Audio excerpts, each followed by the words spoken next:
आपण आयुष्यामध्ये ज्यावेळेस आपल्याला फार दुःख येतात आणि आपल्याला मन मोकळं करायची इच्छा होती, प्रत्येकाची इच्छा असते.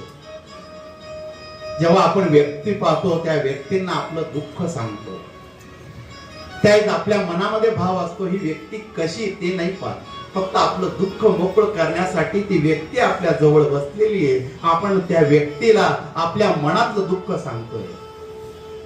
पण त्या व्यक्तीच्या मनामध्ये काय भाव हे आपल्याला माहित नसतं, कारण की सर्वच व्यक्ती ह्या आपल्या जवळच्या असतात हे आपल्याला माहित नसतं.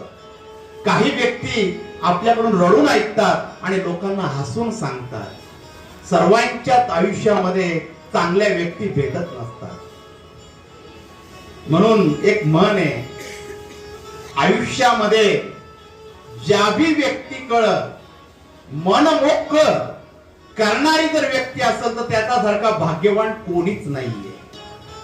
म्हणून आयुष्यामध्ये एक तरी व्यक्ती अशी असावी की त्याच्याकडे आपल्या मनातलं आपण सांगू शकतो, आपल्या मनातलं पाप सुद्धा आपण सांगू शकतो, आपण केलेलं पुण्य सुद्धा सांगू शकतो. पण त्या अशा व्यक्तीकडे सांगू शकतो की आपला विश्वास त्या व्यक्तीवर असला पाहिजे, आपल्या मनापासून नातं त्या व्यक्तीपाशी असलं पाहिजे, तेव्हा आपण त्या व्यक्तीजवळ बोलू शकतो.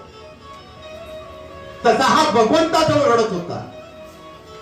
म्हणून आपलं दुःख जर असलं तर भगवंताकडे रडावं, भगवंताला सांगावं. याच्या त्याच्याकडे रडण्यापेक्षा आपल्या ब्रह्मांड नायकापुढे बसावं, स्वामींना सांगावं, डोळ्यातले अश्रू गाळावे आणि त्या स्वामींना आपल्या मनात